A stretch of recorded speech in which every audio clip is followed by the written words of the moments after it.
গাজায় চলমান যুদ্ধ বন্ধ না হলে এবং টেকসই শান্তি প্রক্রিয়ার জন্য কার্যকর পদক্ষেপ না নিলে সেপ্টেম্বরেই ফিলিস্তিনকে রাষ্ট্র হিসেবে স্বীকৃতি দেবে যুক্তরাজ্য, এমন বার্তা দিয়েছেন প্রধানমন্ত্রী কিয়ার স্টারমার।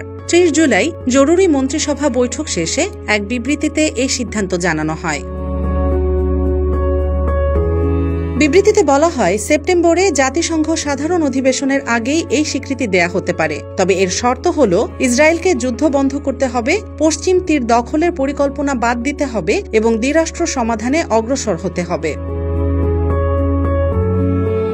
স্টারমার বলেন, হামাসকে জিম্মিমুক্ত, অস্ত্র পরিহার ও গাজার প্রশাসন থেকে সরে দাঁড়াতে হবে। বৈঠকে গাজায় মানবিক সহায়তা ও ইউরোপীয় শান্তি উদ্যোগ নিয়েও আলোচনা হয়।